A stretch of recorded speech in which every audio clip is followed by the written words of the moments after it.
morning, everyone. We're going to go ahead and get started with our morning programming. Make some noise if you enjoyed an amazing meal and even better company last night during our Flavors in the 505 Diner Out. And I know we're in a room full of PR rock stars, but if anyone went to or participated in karaoke last night, we have some actual rock stars in our midst too. That was amazing. I know some of you went on the guided run this morning with Roots Rentals, taking in some Old Town and Rio Grande Bosque views. So please eat up and refuel because we have a packed day ahead of us today. Some quick housekeeping notes. This afternoon between sessions and our evening activity, Sunny 505 has put together a happy hour for us in the North Atrium. So wind down the day and enjoy some more networking with your peers and our media guests. Tonight is our attendee favorite event, the Media Mixer, sponsored by New Mexico True. You can continue conversations with our journalist speakers from the day and deepen or even forge new relationships. We have an incredible venue that is just so Albuquerque, and I can't wait for you all to see what's in store tonight. The shuttles will pick everyone up from this east parking lot right outside Alvarado Ballroom, and they will begin departing at 6:45 p.m., and they will run on a loop. Before I turn the stage over to a special guest this morning, I would like to once again thank our amazing sponsors, Trav Media, Visit Greater Palm Springs. The relaxation room is still open today, so make sure to go pay them a visit. New Mexico True, Agility PR Solutions, Muckrack, Karshcake and Madden Media, the Abbey Agency, Sunny 505, the Shipyards Baldwin Mortine and Turner, Visit Milwaukee, Cura City, MMGY Global, and Seeker. Make sure you get out and do that scouting trip too.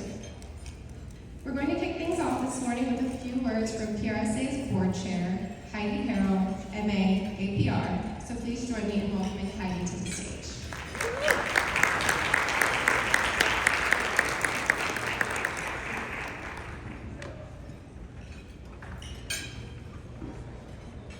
Thank you all so much. Good morning.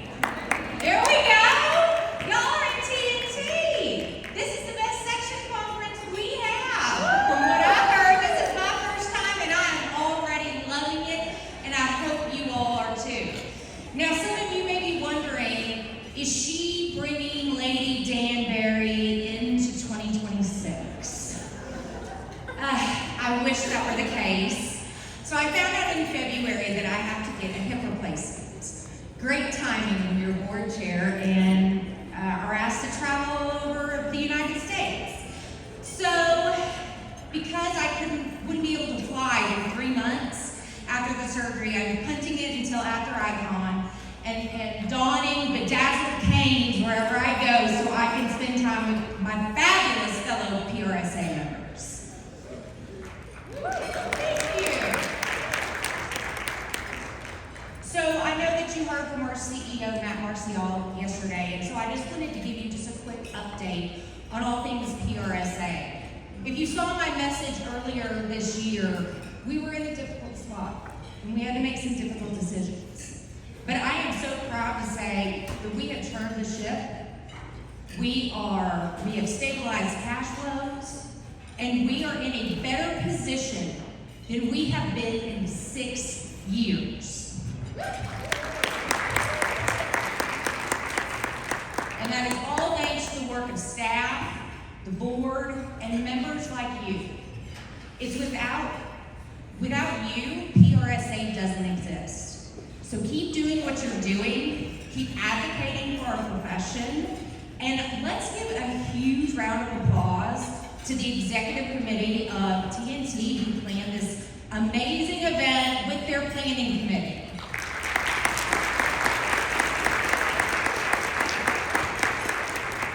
I hope you all enjoy the rest of your conference, and I look forward to visiting with you.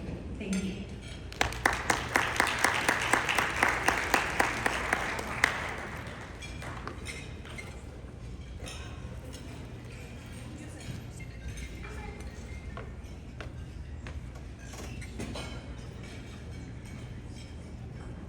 Wah, wah. I was supposed to have walkout music.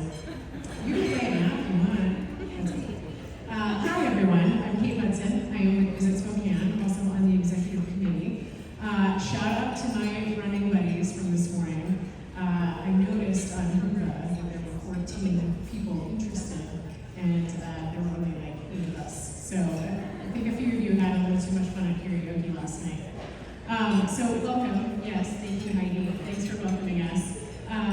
Before we introduce our moderator and our awesome editors on our esteemed editors panel, we have to give a shout out to one of our major sponsors, Trav Media. We all know and love IMN. I see a lot of you there every year. It's a great program, and Trav Media is amazing. They are the travel industry's only global media network that provides an essential media platform for PR professionals to build media connections. It's huge and very helpful. I have already gotten a couple of press stories out of IMN this year, so thank you to Trav Media. So let me introduce Nick Wayland, the founder and CEO of Trav Media. He has pioneered the technology that is Trav Media. He started it in 1999, still going strong. So he understands the needs of media and PR professionals because he was an editor at the Courier newspapers for 10 years, so he gets it from both sides. He splits his time between Sydney, London, and New York, and by design, never spends an entire cold winter or a hot summer anywhere. So I would like to have Nick's life, and let me introduce Nick Wayland from Trav Media. Thank you. And thank you, Heidi. Thank you to the board. Thank you to the PRSA. And thank you to all of you. We don't survive without your support. So, from the bottom of my heart, thank you for all of you. Let me first of all acknowledge 4 of my teammates, or 3 of my teammates that are here, including myself, Kim Grant, Korea Kim, Dominic Kudrysky, and Sebastian. Thank you. Can I just have a quick show of hands? How many of you have been to IMN? Put your hand down. How many of you have not been to IMN? You should. We have 1,200 delegates that attend New York each year. But that's probably what most of you know us for. Traveling through so many other things. We do IMN Lux. I'll show you a video about in a minute. We do news clippings. Did you know that? We do journalist alerts.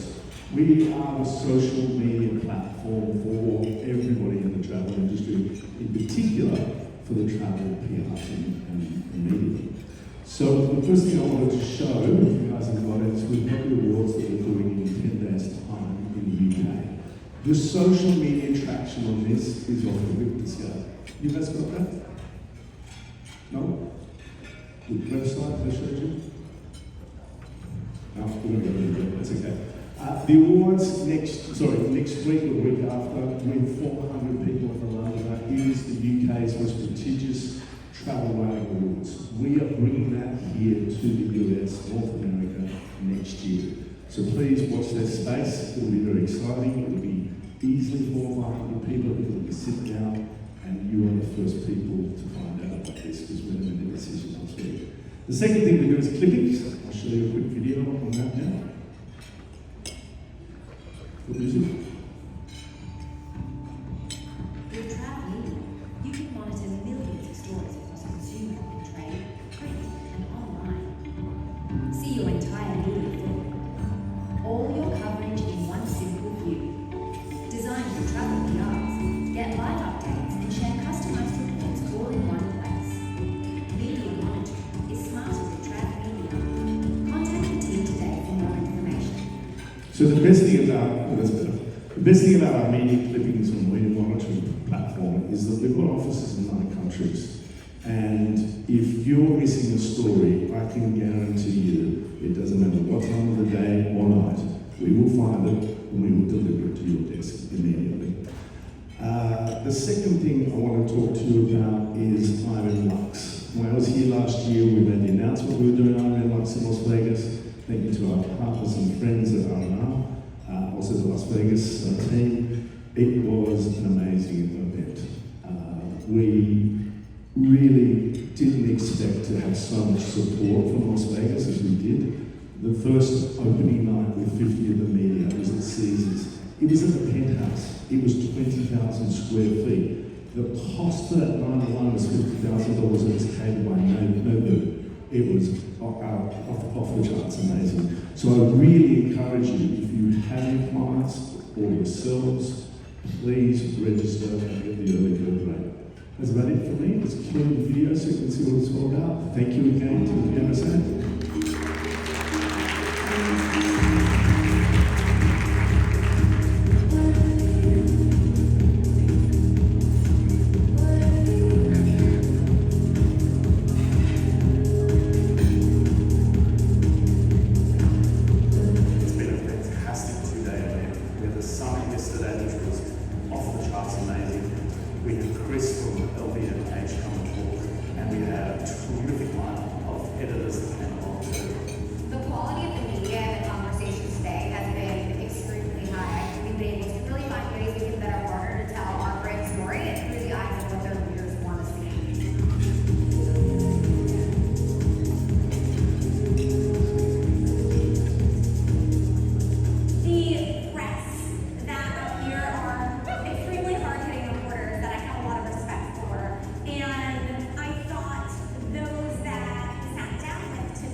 Every single speaker had something interesting and unique to say. I thought the inaugural summit was amazing. I mean, the talent that you bring together under one roof, it was intimate, it was informative. You know, some of these people we try to get on the phone or try to meet with, but they're here and they're there. The style of storytelling you do on social media when it comes to luxury properties is slightly different. So it was important for me to come here today to understand what that kind of consumer really wants and what those properties have to offer.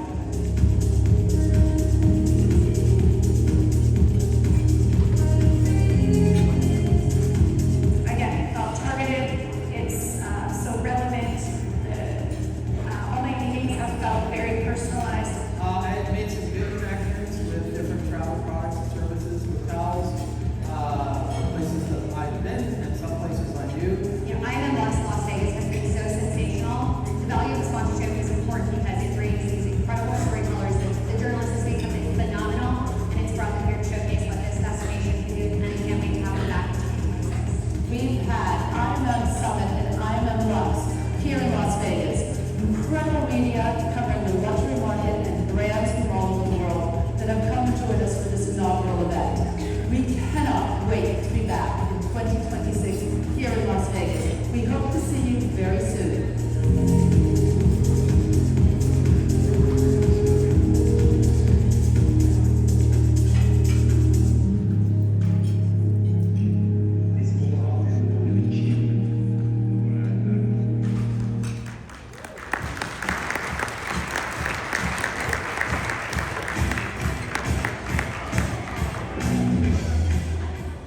That's for the next speaker, so play that one again. Hi everyone, I'm Jolene Kodachek. I hope if we could go to the slide before this one. Okay, perfect, that's me. Now we go to the next slide. I have the pleasure of introducing Mark Elwood. We have been vigorously trying to get Mark to attend our conference as a featured speaker for a few years. I think Mark expects an email from me every year around October-ish. He has a crazy travel schedule, as so many of our editors today do. So Kate Hudson and I are so pleased to have this all-star editors panel and an incredible moderator with us today. And I can see this is already a hugely attended session with some great learning. So allow me to introduce Mark.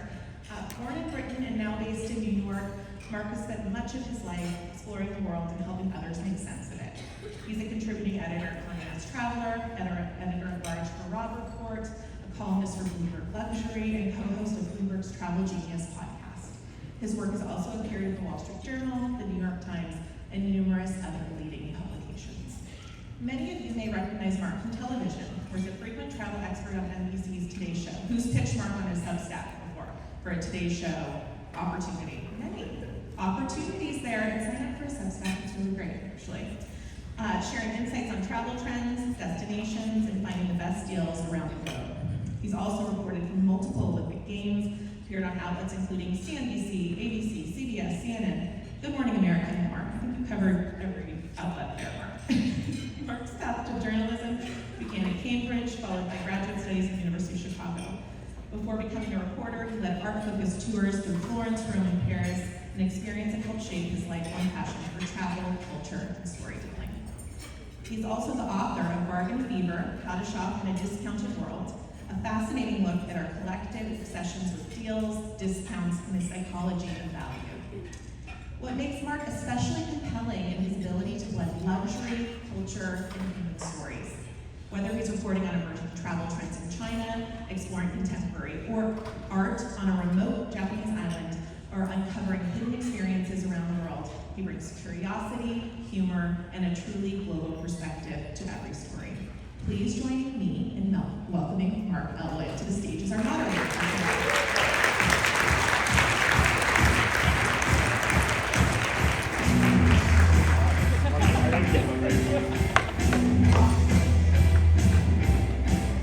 Morning, everybody. Can you hear me okay? Am I just about tall enough to hit the microphone? And yes, just for what it's worth, please do sign up for that Substack. It's free. I don't make any money out of it. It is just a way that hopefully I can work a little bit better with all of you. Thank you for your time. I hope you all had your coffee. I'm really not the attraction here. The ladies I'm going to introduce in a moment are going to share their wisdom. So I'm really just here to make sure you can learn from them. But before they talk, I thought I'd take 30 seconds to give my perspective on how I love working with you. So if someone can just give me my first slide. Oh, it's so seamless. Yes, that's it. So I asked AI to make a happy cartoon of me, and I don't know whether it looked, what do you think? Does it look like me? I don't know. I think it looks weirdly flattering and quite youthful, sort of. So these are the things that make me jump for joy when I work with anyone. I cover luxury and travel and lots of things. It's not really just about travel. But to me, I call it the triple crown. So people often ask me, what's the key to an amazing pitch? And I say it has 3 elements. And I'm sure all of you will know this, so I don't know why I'm telling you. You want a news hook, you need the why now. You want an exclusive angle, which is just you. And you want gorgeous visuals, because much as we love our words, everyone cares about the pictures more. And if you pitch a journalist with a story that has those 3 things, you will land that story somewhere. Because it's so irresistible. It's like a giant birthday cake you just want to put your face into. The other things that make me happy, please just say, yes, of course I've got pictures. Please just say, of course I can supply someone to interview. Yes, absolutely I have a spokesperson available. I know that sounds like table stakes. I know you would never do it. You'd be amazed how often I receive a pitch where one or both of those things are not available. I really love numbers. We're going to talk a lot more about that, so I'm not going to come too much into detail about that, because I know Michelle's got some stuff to share on that. But remember, it's really compelling if you have hard numbers. Some of you, especially the DMOs, you're going to have real data. You talked about data yesterday. Unfortunately, I couldn't attend that panel. But data is very compelling, and a lot of the outlets that I work for have a very financial skew, so numbers are catnip for the story. And then trends. You know, I always love getting a subject line which says trend, client name. That's not really a trend.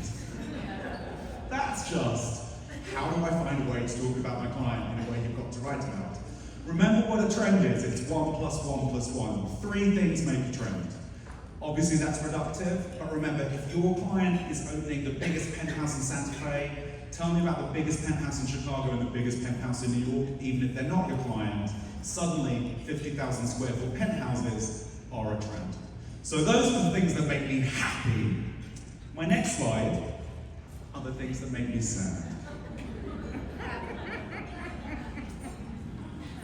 These are all really simple. If you email me and ask me when something's running or something's airing, it just means you can't be bothered to watch or read the outlet.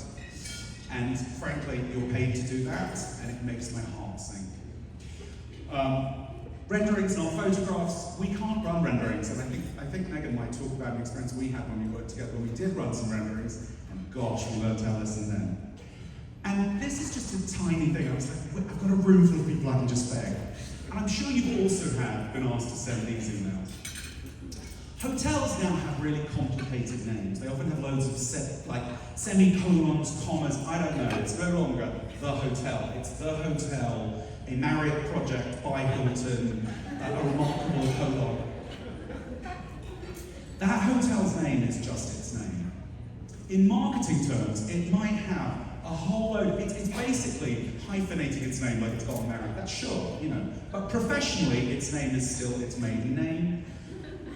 I work a lot for Rob Report. Rob Report is owned by a company called PMC. We do not refer to Rob Report as Rob Report, a PMC company. So I'm not ever going to refer to your hotel as the gorgeous hotel, comma, a luxury collection. That's a marketing term. It's not an editorial term, and they are different.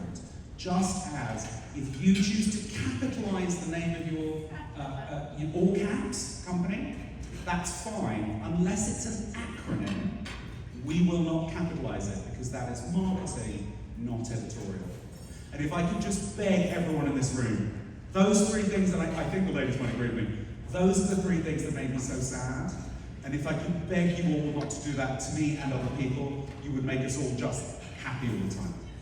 So, enough from me. I have the pleasure of introducing you to three brilliant women who, we call them Team N. You don't have to be a brunette whose name starts with N to be here, but it really helps. They are three of the top travel editors in the country, and they represent three really, really significant brands that I'm sure you're all very familiar with. Michelle Barron is deputy editor at Afar, and I'll let her talk a little bit about her specialties when we're in our panel, but she has a background at Travel Weekly, so she also understands the business of travel and the industry. And if you want to know about river cruising, find Michelle tonight and ask her, because she is human Google for river cruising. I have just been grilling her and I've learned so much. Megan Sparrell is senior features editor at Condé Nast Traveller. She is so outdoorsy, she loves the outdoors. I don't understand, the outdoors terrify me. She's a big figure, you've probably seen her on TV. She also does the Today Show a lot. You'll see her a lot on Condé's social channels. She's a big face for the brand, so I'm sure she'll be very familiar. And Maya Kasher-Levine is senior editor at Travel and Leisure. She leads hotels there. You know the IT list? If you love the IT list, you love Maya's work. She is the hotel guru at that publication. And again, if you want to know anything about hotels, just find her and ask her for some recommendations. I'm going to bring them up on stage. Can I ask you to give a big round of applause? Please, ladies, come join me.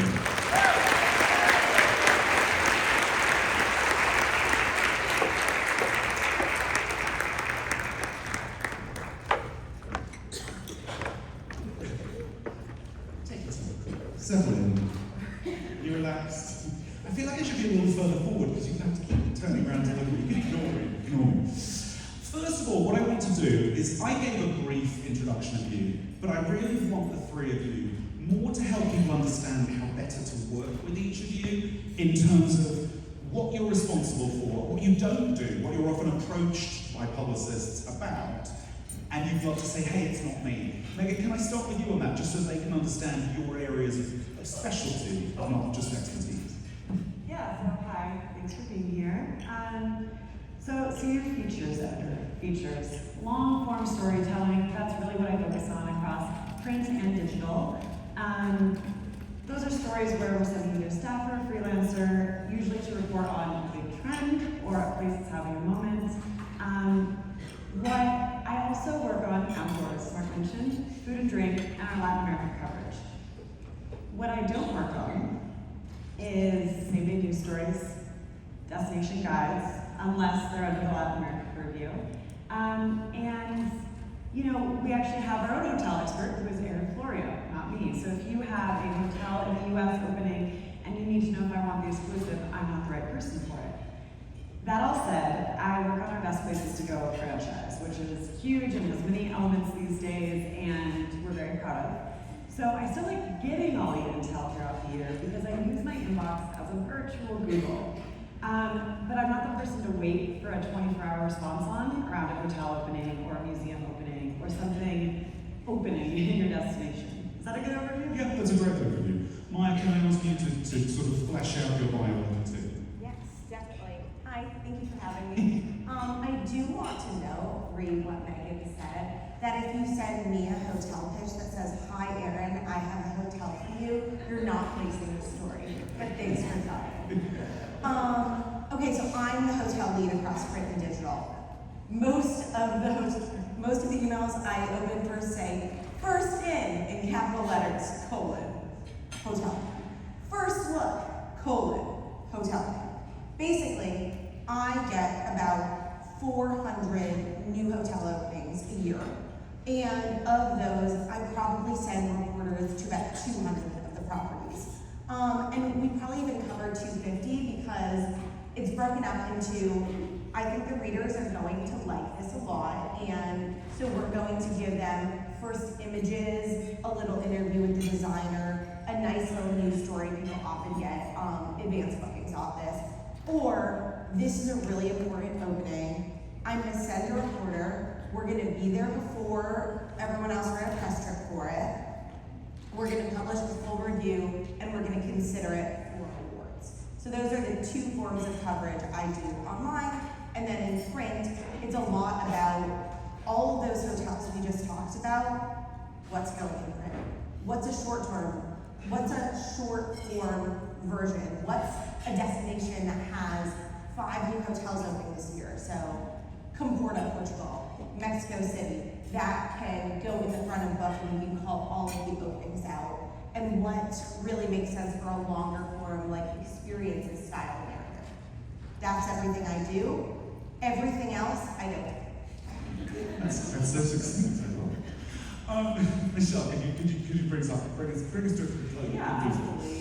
Megan said she's not same day news. I am same day news. I am your news gal up here. I'm a news junkie through and through. When there's a crisis, afar turns to me. I become the war room at afar and we figure it out. And honestly, I think it's one of the most helpful areas that I can serve travelers. They're confused. There's something going on. There's a problem. And in those moments, things are moving really fast. All of you can be so helpful. And do I need quotes? Do I need information? Yes, we need information quickly. Things are moving, fast. I love an email where it's like, I have an expert on this topic. I see, so knowing that you guys are following along on what's going on, so helpful because as you all know, when things start to fall apart in travel, everything just moves very quickly. So I am consumer travel news. Thankfully for my heart health, it's not every day that there's a big breaking news story. So there's also plenty of good news to share with our readers, plenty of openings, that what we call destination news. I also oversee Intel, which is sort of more explainer stories, more trend pieces, what we call second day stories, where we maybe look at the fallout from a larger news event and what that means, the larger implications for travelers and for the industry. I also, as just a side hustle, oversee our cruise coverage and as a side hustle, some of our family coverage, since I'm one of the few parents left on the editorial team. But to some of the other editors' points, we all are very collaborative at AFAR. So, we're also constantly sharing pitches. If I get a good pitch from another beat, Jen Flowers oversees our hotels segment, I'm going to forward it to Jen. And if she gets a news pitch, she's going to forward it to me. We're all constantly trying to share. Yes, it might get, if you send it to the wrong editor, they might not see it or skip it because we're all inundated, but we really try to be very, very collaborative. And I'm happy to share with any of you, the other editors that work on our team on other beats, if you're interested specifically in destinations or in features or print versus digital. I'm specifically only on the digital side. So, yeah. And I'm sure you have lots of questions. I should have said about 5 to 10 we will have a little chance for questions at the end, so do jot them down if you have any follow-ups. We'll have about 15 minutes worth of questions at the end. We want to talk about, I mentioned trends up there. I want to talk about how to make a trend work, because I think those are the most compelling stories every single time. I know, Michelle, you're very keen on data for trends. Can you talk a little bit about that, and then I want to come to you guys and your thoughts? Yeah, absolutely. So one thing that all of you have that I don't have is access to the client, and through that access to the customer. And so what I want to see is You know, when I get a better understanding of what bookings are doing, where the bookings are up or down, what destinations, what types of product travelers are looking for. Whether or not I use that data, we consider it for the types of stories we're doing. It also makes me better understand, you know, we talk about empathy-led journalism. So this idea of like meeting the reader of where they're at. And so if I understand, I need to better understand where they literally are at. Where are they literally going? What are they literally doing? And so just coming to me with things like booking data, we're seeing, you know, a big jump here, we're seeing a decrease here, and being able to use those numbers to reflect the reality on the ground, that is something that you have that I do not have access to, and that is a way for us to bridge that relationship in a way that's very effective for our storytelling and ultimately for our readers and for your clients as well. You, who wants to go next? I mean, I think data is super helpful. Mark, I was so happy that you mentioned the 1 + 1 + 1 = 3. I think that's big for us. I think being willing to mention things that are not your clients, but actually to prove your point is so helpful. From a features perspective, these are the stories we're looking for. We know, we have a sense of the trends and what people are, you know, how they're traveling, how they're not traveling, what they want more of, what they're burnt out on. I'd love to hear from you on that, and I'd love to have real life examples. I love to hear if there is an obvious trend, like knitting is huge now. Let me know if you represent the city with the most knitting communities in the whole country, whatever it is.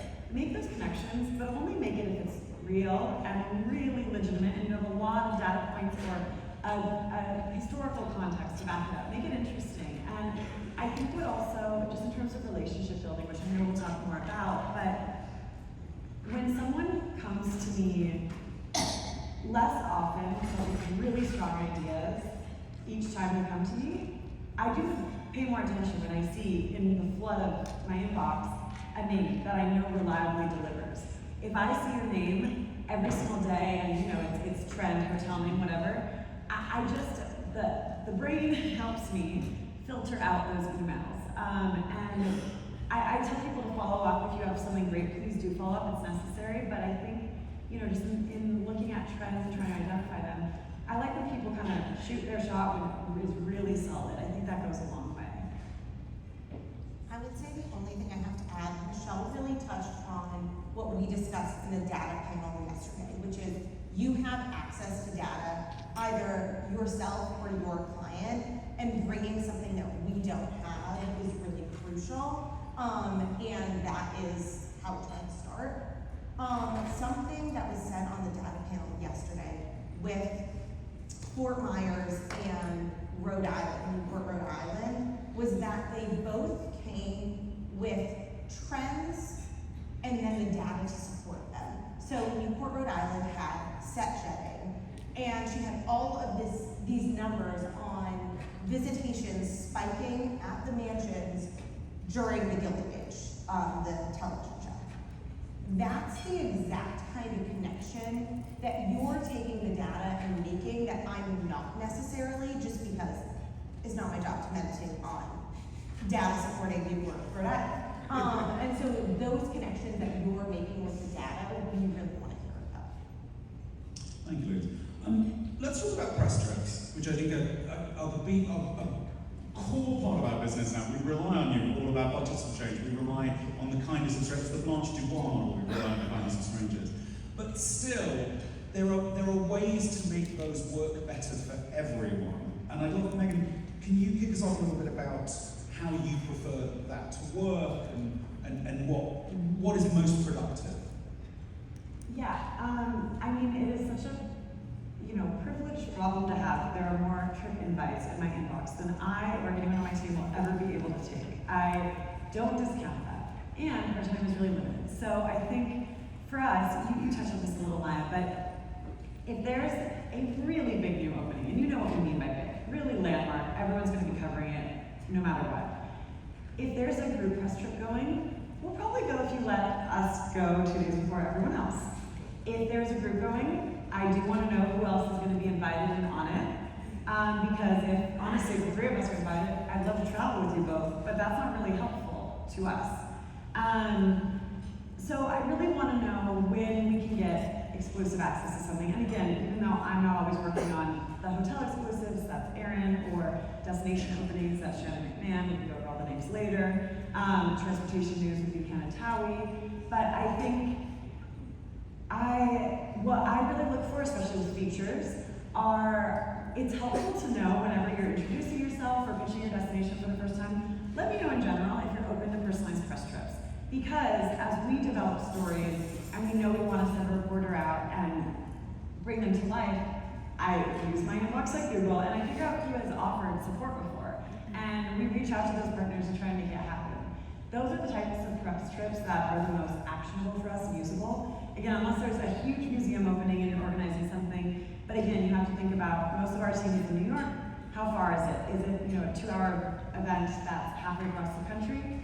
I don't know if we can make it. So thinking about these bigger moments and being willing to create personalized press trips is really the most valuable for us. And Michelle, you feel very much the same way, right? Yeah, and I was actually just thinking of a really good example. Individual press trips are obviously a lot of work, especially for you guys. And I was just thinking about a trip I put together with Maui CBB, oh my God, after the wildfires. It was a recovery story. And I wanted to go and only support West Maui and only go to businesses that needed support in the aftermath of the wildfires. It was one of those, endless back and forth, trying to put together. It was so specific, but it ended up being one of the most emotional trips I've ever been on. I did volunteering for the food banks that they were doing. I mean, it was so worth all the time and effort because I knew exactly what I wanted to do. I had purpose to the trip, and all of the time that we've spent on curating such a specific trip, it was all worth it because it was for the benefit of people who needed it so much in that moment. And that's all. The only thing I want to spend every minute on the ground working to help with that recovery effort and to explain what was going on and who needed help and what was the best way to travel and all the things I knew that travelers were navigating in that challenging time. Do I go? Do I not go? What businesses are even there? What's happening? And so I think it's just a really good example of this was not an off-the-shelf press trip. This was something so meaningful. And so when you work together hours spent. And I know that not every press trip you want to spend that much time on, but I think at the end result, it proves how worth it can be when you work together with an editor, a writer, a freelancer. It doesn't have to be a staffer. I absolutely encourage all our freelancers the same thing. I want them working with PRs also on those meaningful, well-crafted individual press trips where they have a vision, we know that what we want to do, and sometimes they don't, and that's the other thing, right? That sometimes this was a very specific story, I knew what I wanted to do before I went. But there's also this idea of the art of discovery. And sometimes you don't actually know what the story is before you go. You want to go find out a little bit more about the destination. Also having that understanding too with the writer or editor that maybe there isn't a concrete story yet and they're going to find it along the way. And I know that's a little bit of you have to have some courage to just say, okay, let's see, see what happens. I know it's not a guarantee, but I think that's important too, to allow the writers and editors to have that wiggle room as well. Maya, what would you say? I would say that I completely agree with both of you, and I also want to go back to Mark's slides, which wanted exclusively trends and a why now. Which one of those does a group press trip lack? Exactly. So why would we know? We can't all run the same story. It doesn't serve the reader. I'm a press trip. We also do a lot of individual work and also a lot of if you can get us into the hotel before everybody else. Same with if you can get us on the ship before everybody else. If you can get us into the new museum. If you can get us into Destination Crenshaw opening in Los Angeles, maybe by 2028, that's important to us. Something I do want to say about relationship building as it applies to press trips. Yesterday morning, I sat down with a great representative around LDPR, and we're talking through clients, etc. And I'm reminded that, they represent Visit Scotland.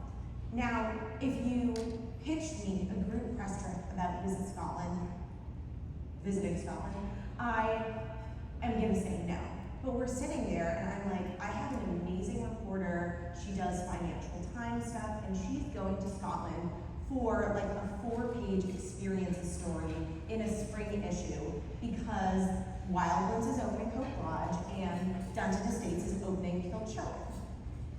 Let's work together. Let's make sure she's getting great meals. Maybe there's support that you can offer.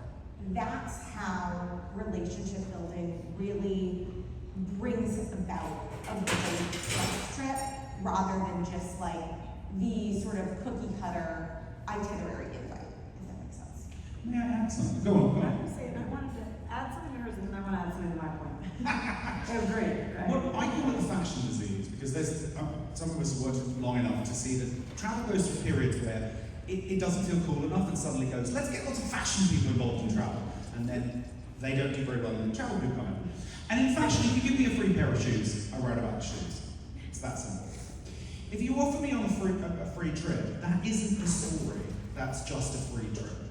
And a free trip is just a vacation.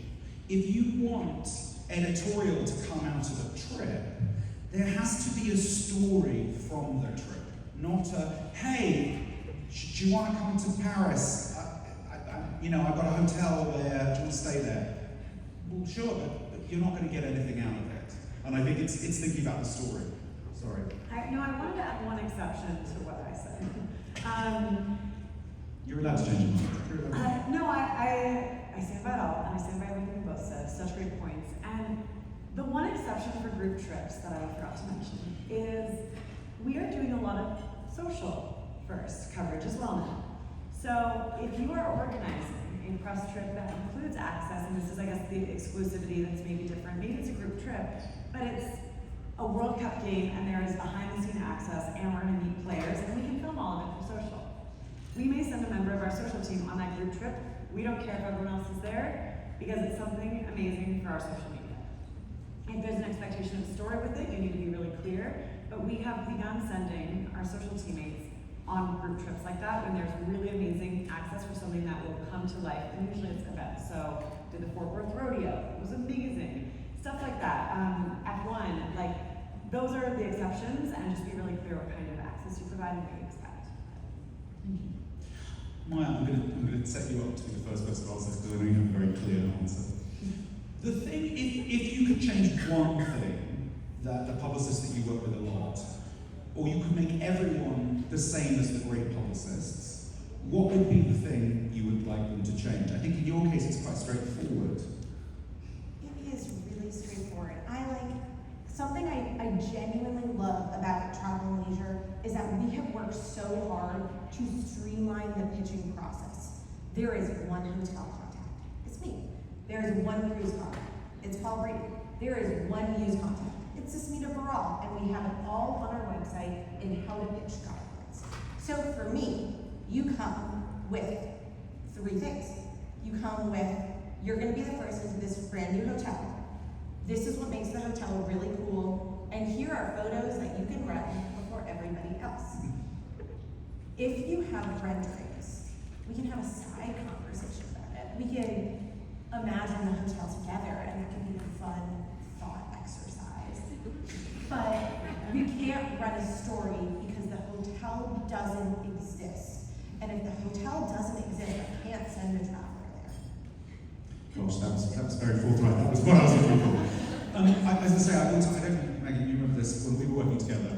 We had a hotel in Africa that was a great big deal and was going to be constructed using only bricks made from local sand. It was going to be this extraordinary eco-lodge. And we were cajoled into running a rendering because they promised us it would be done. Not only was the hotelier late, but it turned out that all they could build from the local sand was the footbaths, and it was just a concrete block. So that's why you don't run renderings, because renderings on photographs. Yeah, remember that? Oh yeah. It's not the only one. Not fun. Megan, what would be your sort of single thing where you're like, if I could ask everyone to do X, it would be this?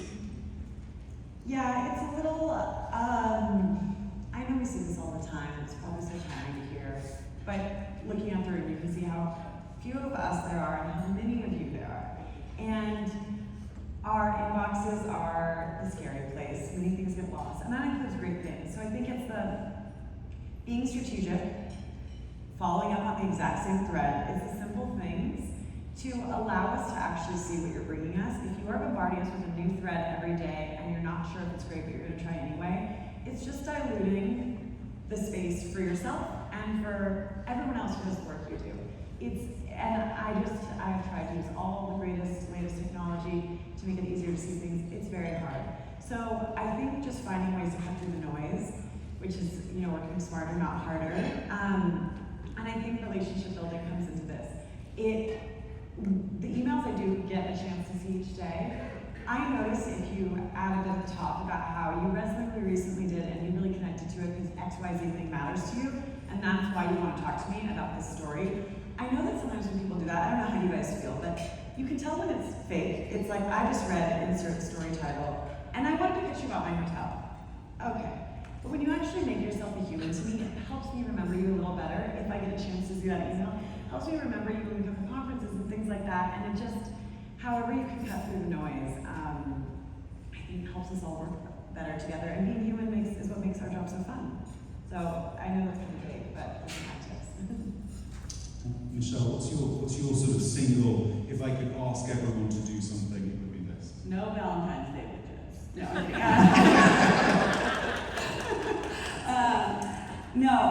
I'm not really anything. Please don't send those. I'm going to kind of not answer that question. I want to get back to the photo issue, and because I specifically asked the photo team about this, and I want to come here as a representative for them because the photos are so important for all of us. So they gave me some quick notes, and I feel like these are really important, so I wanted to convey them. Obviously there's a minimum resolution, and I don't know if I want to get into all those details up here, but I can give you those as well if you're interested. But there's obviously a higher resolution for print images than web. Try to set a wide selection of images for us to pull from, horizontal and verticals, exteriors and exteriors, options with and without people. Please no WeTransfer links, which I thought was interesting. Google Drive, Dropbox, or easy accessible DAM are preferred. Clearly label renderings as such. So if you are sending renderings, please let us know. As we all know, renderings have gotten so good that we can often run them accidentally as a photo, and that is humiliating for all of us. And then very, very, very important, include caption info and photo credits, whether it's in the file name, in the email body, or in a separate caption file. Please include that information. So I just wanted to we were talking about imagery and photo assets, and I just wanted to convey those handy tips, sort of not what not to do, but what to do when you're sending us images. And also, if somebody has a contact with TSA, and you could get some amazing TSA airport images together, so that I can stop running really ugly airport images whenever something happens at the airport. So that's right. And I want the text that you said, because to me that was, I never had it summed up so clearly. What is great, what we need for photographs. What I would also add, and I'm always surprised, again, some of you will get my briefs when I do TV, and I don't know why there is no B-roll anymore. When I started, B-roll was really, really expensive to make. Now B-roll, your iPhone is good enough. And if you're not confident, there'll be a 14-year-old who wants to be Steven Spielberg, who will be like, sure, I'll take it amazing. Give me $50 and I'll spend Saturday afternoon doing it. And I think not having video assets is table stakes today. Whether you're looking for social, whether you're looking for TV, there is no excuse. And I go through my Substack pictures, and I get 150 pictures, and I delete the ones that just put NA for all B-roll. I just delete them. Because it tells me that the person probably doesn't know how to do this. Because it really is that simple, and it doesn't cost anything. Go outside, take a video of the hotel on your own phone if you have to. But I would really emphasize, I don't know if you guys agree, but video to me, I don't know why, there's no cost associated, or $50 for that 14-year-old. So, we're going to stop ranting, and I want to pivot a little, because I want to talk about, I think we all have experiences of brilliant pitches that sort of landed in your inbox and you're like, oh my Lord, I don't have to do anything. This is just a story. Thank you so much. And I would love each of you to share one of those that is your kind of mythical. If every email I got like this, I could clock off at 10 o'clock, I could go and have a massage everyone's time. Who would like to start on that? You can start. So, I think, ask about our editorial calendar at the start of the year. First step. Because at this point, I took very few cold pitches, and I know what we're looking for. I know that we're going to do a fishing moment in September. I know that we just released our 50 States, 50 People project, which took forever. We identified someone who works in tourism in every single state. I knew a year ago that we were going to do that, so I spent all year looking for people in every state. If you know what we're looking for and you pitch to it, it is helpful, it's filling a need, and we already have so many ideas of what we want to cover throughout the year that it's hard to just fit in all the other stuff. So, one example, it's not exactly the cold pitches you asked for, but I thought this was really great. When we were working on 50 States, which was a mammoth project, we need help, we need your ideas for this. Shout out to Elizabeth Pumplin who represents Arizona Tourism Board, but she sent great pitches of people who work for small niche tour groups that I never could have found on my own. I think when you're representing a destination, there's a natural instinct to focus on the big landmark attractions, the big hotels, the big, but where you can be so helpful is helping me find, so in this case of Arizona, a guy who runs a small tour company called Borderlandia that tells stories and gives tours in Arizona that look at it as a cross-border destination into the Sonora Desert of Mexico. That's so interesting. I want to understand the Arizona, the flora, the fauna, the food that exists on both sides of the border. And someone giving tours like that, unless I'm in Arizona, I don't think I'm going to hear about it. And so to have those little niche bits elevated when it ties to something we're already planning to do is just, I think, something that might be a lot easier than you realize for all of you experts to do, and it's immensely valuable to us. So I like when someone sees something we're doing, so identifies the need, has ideas that we can never find ourselves, and then makes the connections. Who wants to go next? Mark, go. Okay. One email. First, I want to say on the point of the one email, and I think this goes back to the photo point as well. My mom has this thing that's honestly extremely annoying, where she's like, what's the one-step version of it? And the best example is the one-step version of keeping your kitchen clean is clearing your plate and taking it all the way to the dishwasher instead of putting it in the sink. I feel seen. Yeah. So that's like, I think, a great rule in the email pitch space. What's the one-step version that will get us everything we need right off the bat? And that's where you've got to think about the photo, because otherwise I'm looping in a photo editor, then they're asking you, and all of a sudden you're at 20 steps, and you're going to fun. So, Chris Don, this is a journalist pitch, but it easily could have come from the Hyatt team. It absolutely could have been a PR pitch. But it was a journalist pitch from Chris Don, who's an incredible reporter. And it was, can a cool hotel brand survive a loyalty program? And he said, hey Maya, here's a trend you already know about. Hyatt is buying up tons of super cool brands. It's not just Andaz and Alila and Thompson, which people think is cool but they're wrong. It's also the Standard. And the Standard is a legitimately cool brand, and it has such cultural cachet, and now you're going to be able to book it with Hyatt points. So I want to interview the president, who has a long-standing history with Hyatt, and create an 800-word story where we're going to use quotes from our exclusive sit-down to tell the trend story.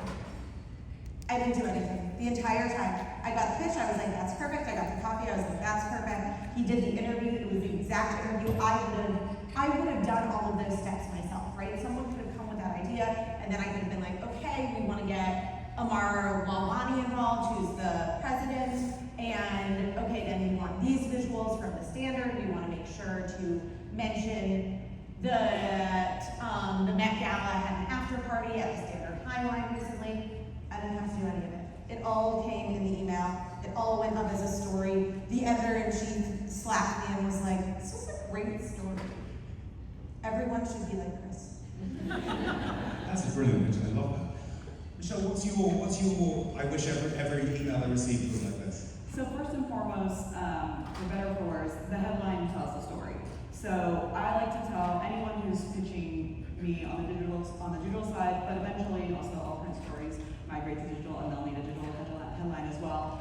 The subject line should be the proposed headline, because this is the way that I am going to sell the story to the reader. We all want eyeballs on every story, big and small. We want people to read them, and they're only going to read them if it's a good headline. So I have an example of a headline of a writer who sent me a story. The subject line was the headline. The prose headline is still the headline on the story, and it killed it. So we get a lot of headline pitches, and angle pitches, and we will often alter them because we want it to do even better than the proposed headline. But this was a rare case where it went word for word as the writer, and it was this simple: this Canadian island is an unlikely dream destination that's best explored by sea. I absolutely want to know where that is. What is this Canadian island? It's a cruise story. Cruise can be a little bit challenging. It's not necessarily always for everyone, but right away I loved this way in. It's through the destination. It's Newfoundland, for those wondering. So that was, but and again, and I have one from on the PR side. This was a farm-filled family escape at SCP Mendocino Indian Farm. SCP is a emerging smaller hotel group. It stands for Soul Community Planet. And then this proposed itinerary, it was all the keywords: 1867 manor, feeding the llamas, farm to table, all the things, sea kayaking. Just it was the PR. They put together a wonderful sort of proposed itinerary. It was not something you have to do, but just did a lot of work bringing the story and the destination to life through a proposed itinerary of activities, and they all hit on so many passion points that are very relevant right now. And as I said, I also cover family travel, so obviously it's relevant to me, and that's another thing, understanding what the editors are interested personally as well, and what we cover ourselves as well is really critical. And I love that. I will add my own memory of that, which isn't travel, but I hope is pertinent. I'm sure we all remember America's Next Top Model. We're not supposed to like that anymore, but way back when we were alive. There was an opening episode of one season where all the models were bald. And Natalie Portman was also bald in V for Vendetta. And I had a publicist email me and say, "I represent this new head shaving brand. Don't you think bald is having a moment with ANTN and the movies?" And that story ran just like that, because it was a brilliant way of shoehorning his client into something that's going on. And any pitch like that is catnip. Would you agree, ladies? Yeah. I'm just thinking, I've never shaved my hair. The bald trend is amazing. I'm gonna shave my hair. I want to keep my hair. That's the thing. I want to watch the talk. We're going to have a couple more questions, and then we'd love to have some questions from you guys. So please do tee those up. Talk to me about relationships, because I think this is the secret sauce of publicists or PR representatives we can rely on and we trust, and whom we can call a favour in from, and vice versa. I'd love to talk a little bit about how those relationships are built. Is it virtual meetings? Is it that, I loved your point, Megan, about email rarely but impactfully. And I know that's difficult because clients will often want you to send out lots and lots and lots of news. But what would you say about relationship building? What's the key to that? Maya, do you have thoughts about that? Yes, I'm a big meeting girly. I'm a big coffee person. I show up at these conferences and I see people that I haven't seen in 8 months. And I'm like, oh my gosh, let's get some coffee. I want to hear about things. All of our exclusives come from the fact that it's the person who heads the account is someone I've worked with for 8 years, and they know that I am going to answer their email, and I know that they're going to have something great. In my ideal world, I would have 4 30-minute coffees a week with someone who's the main representative from a hotel brand, because they're ever changing. One thing I will say is, I think every PR representative has a responsibility to be getting in front of editors, but I also think it's best when the news comes from one person, and that for me is where the relationship is really important. So like, Murphy O'Brien used to be the agency of record for all of the Auberge collection. That's no longer true, but let's pretend it is for this example. I would always get all of the Auberge news, all of the exclusives, any sort of interview from one SVP at Murphy O'Brien. Yesterday, again, I sat down with a representative from LDPR who had gathered everything from her whole team that she thought was going to be applicable to me, and then she printed it out, which was a real hit for me. I know that there's so many people on teams, and I think that's awesome, but coming from one person in that coffee meeting is what lands a story for me. That's a great point. Megan? Yeah, so all in one place. I love this. One person. I love it. I think I work on our best places to go, which you mentioned, and it's I need to be able to just look up a destination and have it there. So even if you're the person on your team gathering all the destinations news to send the best places to go pitches, that's great. Have it in one place. It just comes back to the like working smarter, not harder on your teams. I know everyone wants to get to be meeting different people, whatever. But if there's one person that I've worked with for a while, let us keep working together and support behind the scenes, because we do the same thing on our teams, like we were talking about. We forward stuff along to the right people. So just trust that not everyone needs to be at the coffee meeting, for example. It's really helpful if I sit with one person and we just get into it.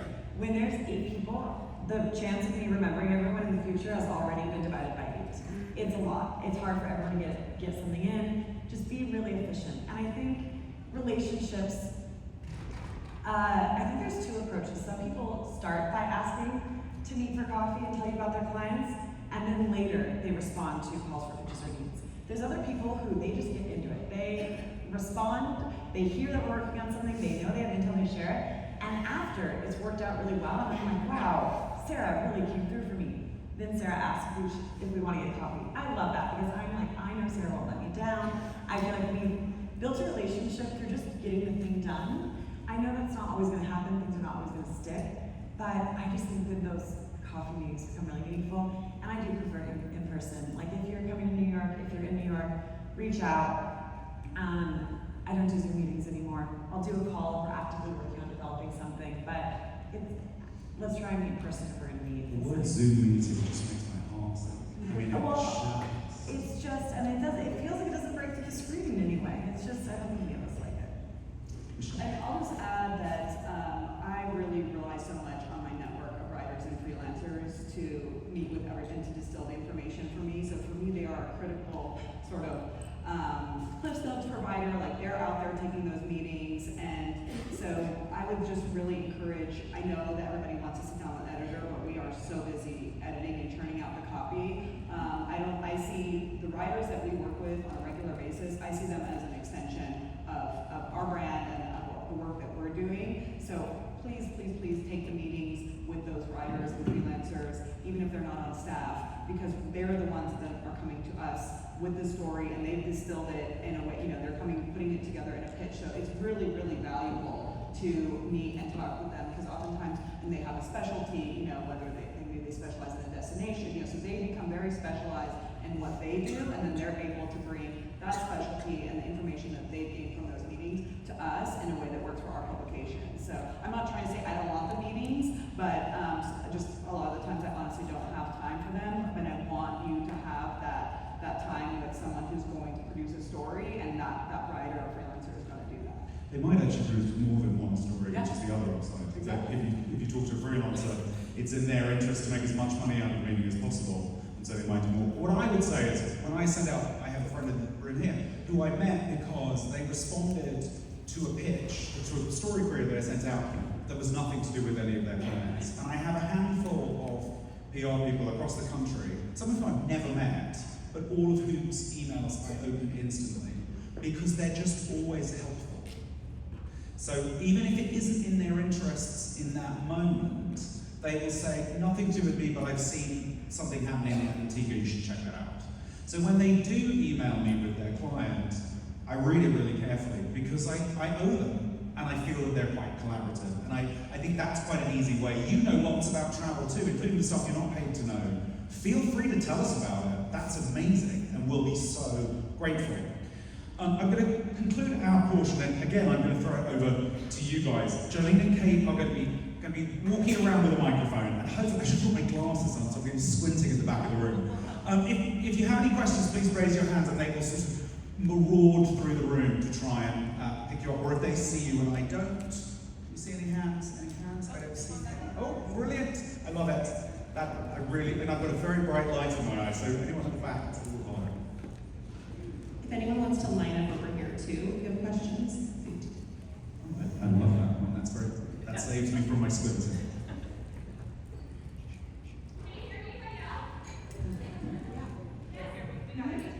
You don't have to yell. I don't have to yell.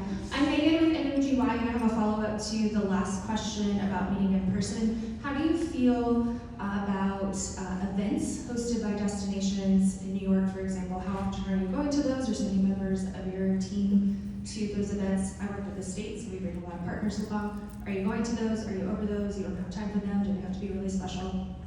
Curious. I guess New York. Yeah, there's events in San Francisco. Yeah. Go ahead. So this is where, and feel free to, anytime you meet an editor or a judge or someone, you kind of have someone on the line, figure out who actually works on that destination, just to make it much bigger than New York. But like, because I cover Latin America, if you represent any destination in Latin America and you have an event, if I'm available, I'm there, because I feel like that's on me to be there. If you send me something for Ohio, which I really don't cover unless it's in this big 50 states capacity, you're better off, knowing our editors who actually regularly cover domestic travel. I'm happy to share that. I feel like that's something we should probably add in the pitch guidelines, but if you do read our publications, you'll know who covers which areas. And I would say, my take is, I love a 5 p.m. event, because my work hours end around 6 or 6:30, so if I can get there, get your event, and then continue with my life, which often, work leads into, I really appreciate that. So, but, 4-hour lunch in the middle of the day, really hard, quite stressful. Yeah, I'm in the Bay Area, and it's a smaller media market, but for that reason, we do try, there's a team of us that are out in the Bay Area, and we do try to make it to the events in the Bay Area, because they tend to be, it's smaller, we want to represent. So I do like events. We are during the day, it is quite busy, so it is hard to step away in the middle of the day. I'll second that. But yeah, an early evening event in the city, absolutely, if it's relevant to something we're covering or a new product or something you want to showcase, yes, we will always try to be there. Exact same for us. Truly, TNL, I think, is very proud of our events presence, both in New York and LA. Send the invite, we share it around as a team, we try and find the right person to go. It doesn't always happen. We all have lives outside of work. But like, there are certain hotel companies, for example, that host the same meet and greet event with all of their GMs every year. I will always be there if you host one in LA, or I will make sure there's someone else there. And then in New York, I see someone from JPRSA because I've gone to this one Dorchester Collection Power Lunch like every year for the last 6 years, and I always want to stay, and I never use it. Anyway, yes, please send it. Did that answer your question? Good. Oh, I love it. We are doing a little lineup. That's beautifully organized. Thank you, Jenny. Okay, hello. My name is Kayla. I'm from Visit Oklahoma City, and we have so many things that are coming up, especially as we're hosting the Olympics and everything like that. And so we are trying to actively create those connections. And we work with an external PR team as well, but actively create our own in-house connections with some of these media platforms so that we can get the global headlines out.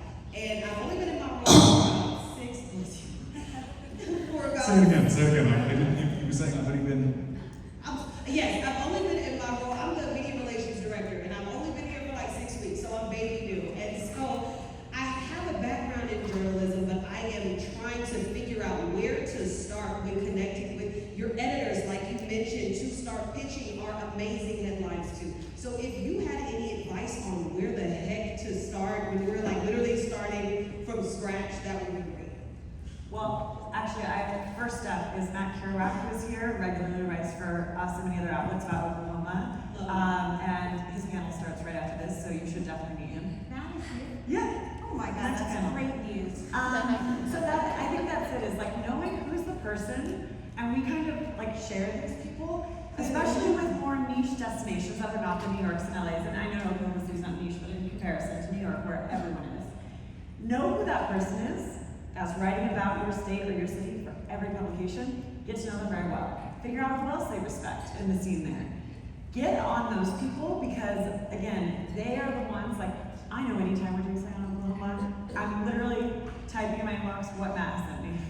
And you know, so I think just knowing those people, and you can find on our coverage online the way we've covered it and who wrote it. I think that's a great point. And we were going to talk about regional writers. I think I live in New York, Megan lives in New York, and it might sound very New York centric, and I don't think we're that at all.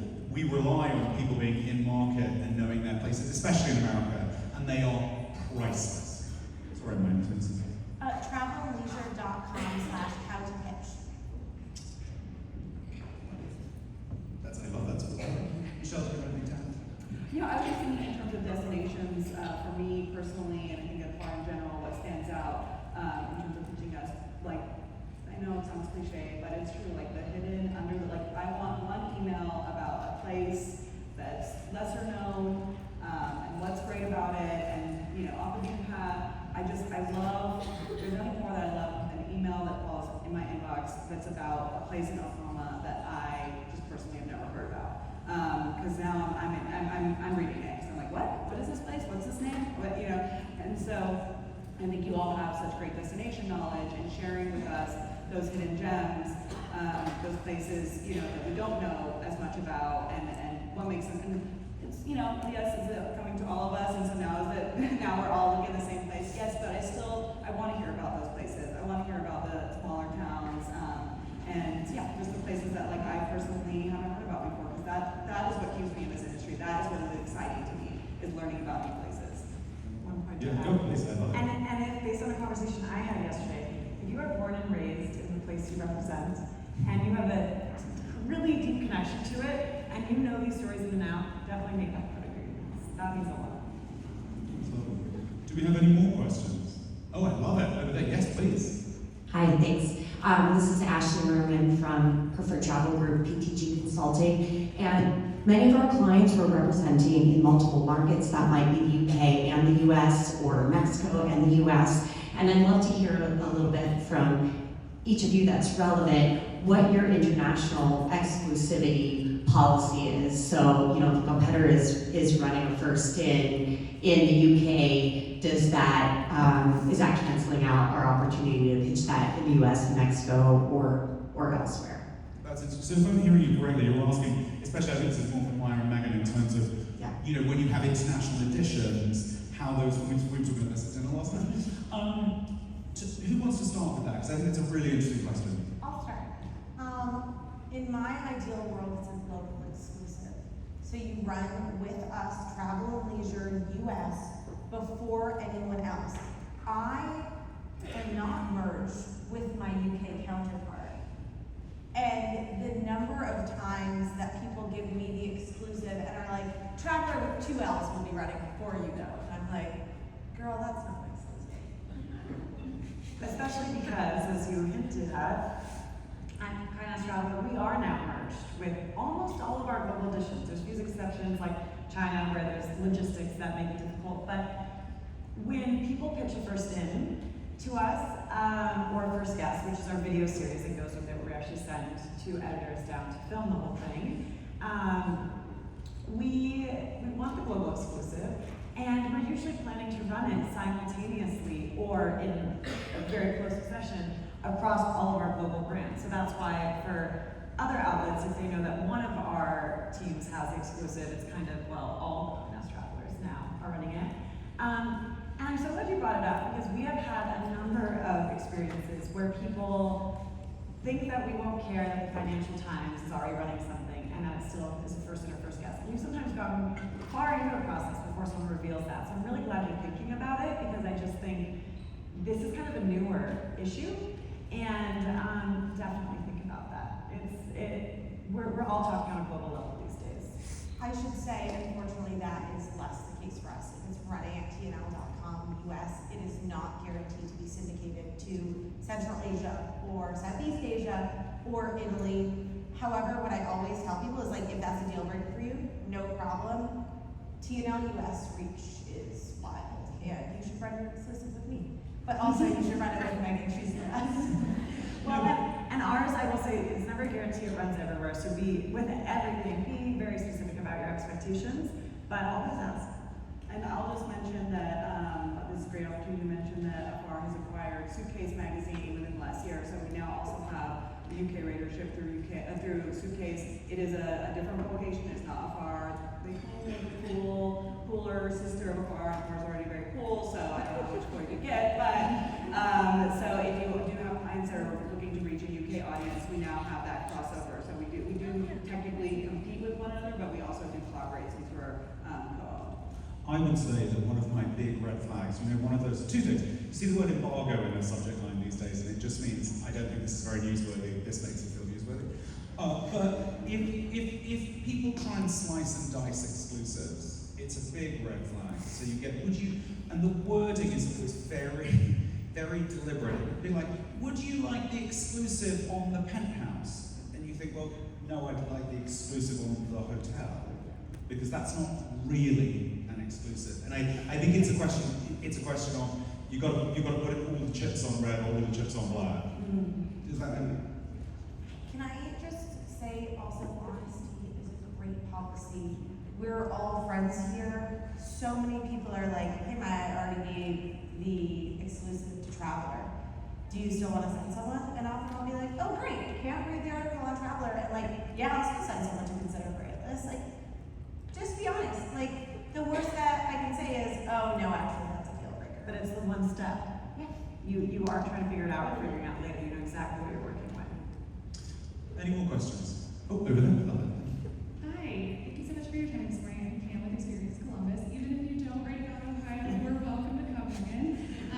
Jamie's being writes about Ohio for us. Don't worry, someone does. Amazing. My question is, group trips are undesirable, as you mentioned, and Mark said that exclusivity is the catnip. So I'm wondering if there is a group trip. We talked about in sessions yesterday, having sort of segmented versions of itineraries where maybe you do one event together, but then break out for different sort of activities. Is that of interest, or is that still kind of a no-no? It's not different to me. Anyone else? It's not different to me either, but I will say a freelancer could have a different opinion on that than I do, and that would also be worth hearing out. Yeah, same, it doesn't feel good to me. I think that's a bit like the slice and dice the exclusive. It's sort of like trying to have your cake and eat it. And I get that logistically, for you, it's much easier. For us, it's going to have less payoff. So, anyone else? There must be some other questions. We have time for about 2 more I was questions. going to say we have time for a couple more. I love it. Right in the front. All of us free. Oh, here, okay. Come on. Mark, sing a song or something. I was going to say, you don't want to hear me sing, goodness me. You shatter the glass. Sorry, I lost my voice, so I'll apologize in advance. Otherwise, I would just yell out. But I'm Allie from Visit Fairfax in Northern Virginia. So I want to talk about relationship building. You talk about loving these events. We love these too. There's obviously a ton of people here. We don't always get behind the sidebar with you all. And also, being respectful to your inboxes. You may not be able to start that relationship by emailing because you don't see it. What are some other ways that you like to be introduced to people, whether it's like through LinkedIn or on social or other means, Substack, things like that? Or is that just like, don't bother me there, kind of like I have a big inbox to deal with? Great question. Who's going to start? I actually was going to come in and talk about the role of social media. I think this is personal, so I would keep that in mind. But for someone like me, my social media is a tool for my work. It's where I share my work. It's where I follow people, brands that I think I might get a sense of what they're doing or what's upcoming. It is a work tool. Don't follow up on a pitch in my DMs. But I actually think I've really enjoyed having different PR people I work with follow me on social, and just like that's that human thing where we actually just kind of become internet friends, and it's not about the client, it's not about anything. But I just started over time being like, I I know who this person is, and I recognize the name in my inbox. I can't promise it's always going to happen, and obviously you don't have to be my fake friend just so that we reply to an email, but I think just when there's actually someone who like connects to the stuff I like to cover or share, finding ways to be human. I do think social media can be a tool for that while respecting boundaries, of course, but I kind of like it. What about you guys? DMs or no DMs? I'll just add on the inbox, because it is a challenge, like the inbox, it's a situation, like it just is. That's nobody's fault. It's not yours, it's not ours, it's just what it is. But if you have a great pitch, obviously send it to us. If you don't hear from us, don't worry, because we all also use our inboxes as a search tool. So if we are working on a specific story of some kind, I am looking sometimes back at emails, I'm searching something very specific, and I'm pulling up emails from 2022, 2023 about a topic, because I'm looking for, so I hate to encourage you to further clutter my inbox, but I don't want to, it is still the thing, it is still the place to reach us with a pitch. And so if you've got something really brilliant, and you send it, and you don't, just know that it still exists there, it still lives there, it's still a living, breathing thing that we can find. So, yes, there are a lot that we won't, and there are so many that we miss, and it breaks my heart. I know there are brilliant things in my inbox that I've missed, but it's still there, it's archived. So I don't want it to be totally discouraged either, because it still works in some way. Maya, this will be the last, no pressure, this is the last Okay, great. So, I have two things. The first is a great way to get into the editor's conversation when you can't sit down with, for example, REIC. Start low on the masthead. We have an incredible new editorial assistant. Her name is Ariane Lewis. She's awesome. She's based in New York, and if you can't get a hold of me to meet about your hotel collection, because it's not a Hilton luxury brand, it's the Sonesta collection, maybe you can get her, and she will brief me. Like, we all share resources all the time. We all share invites all the time, and I have said to everybody in New York who's taking hotel meetings, please send me a little memo on it, and I will read it, and that's a great way to go. And I will also say, for more junior PRs, the people who I work with are the people who were low on their totem pole when I was low on mine. And now we rose together, and there's still opportunities, so please make those connections, because they will get to the right person. The second thing, on the note of emails, and this is such a great note to end on, you're gonna like it, is a lot of people send emails every day. T and L, most of us look at every email. It's not that we didn't see your email. We read through all of them. If we decided not to respond, or we said no, that's the feedback. The worst thing that happens on my day-to-day basis is that someone emails me, I say, thank you so much, that's gonna be a pass for me. And they follow up with, do you have any feedback on that? Yeah, I said, no, that's the feedback. Also, no attachments, they're big, and they're heavy, links only. Our inboxes are getting full to the point of breaking. I know your attachments. I feel like that will be tattooed on my face. Anyway, I want to draw this to a close. Thank you for your attention. We have one more question, sorry. Oh, we have one more question. Do we have time? Yeah, we have Goodness time. me. Hi, thank you so much for being here today. I'm Amy Nestler from the San Juan Islands Visitors Bureau, and I come from a destination where things don't change very often. We really don't get those new hotels, we don't open new museums, mostly because we don't have the space. But sometimes our experiences still fit new trends. Like say we just had a roundup in the Orcas Island fit the fairy summer trend, which I had never heard of. Do you still want to hear from us if that's if it's not a new experience, but it fits one of those trends? Yes. Yes, I think, we want to highlight those stories, I want to hear about the small businesses, the women-led, the indigenous, owned, community-led, immigrant stories. We want to tell those stories. It does not have to be new. It helps, I'm not going to lie, but it doesn't have to be new. We want to highlight those stories, absolutely. Which one? I love both of you. Go on, Megan, you go next. San Juan Island's beautiful, and I think that's where editorial calendar comes in, is seeing that we're doing a 50 states program or project and going, well, I'm going to try to be the one that gets in for Washington. It's knowing what we're already doing, and I also think that's where knowing editors comes in, and honestly where social can sometimes help, is like, I'm obsessed with seafood, and I always talk about it.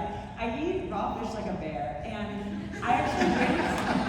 I went to the San Juan Islands years ago because, and this was after I went to PRSA in Spokane, I spoke to someone about the history of indigenous salmon fishing in that part of Washington, and was like, you tapped into something that I personally care a lot about. I'm going to fight tooth and nail to write a story about it, and I'm going to sell my team on it, because I just love that. And that's where it's about knowing who you're talking to. Follow her on socials, you'll see all the sushi.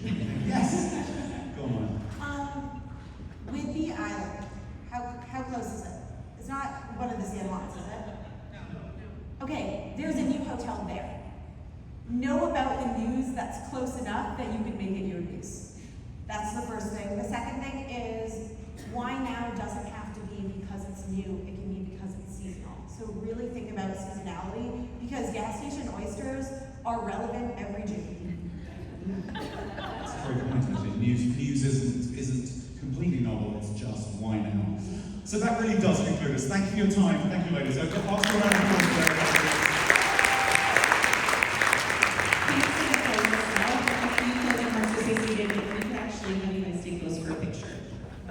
Goodness, You can come down. I'm trying to clear the stage.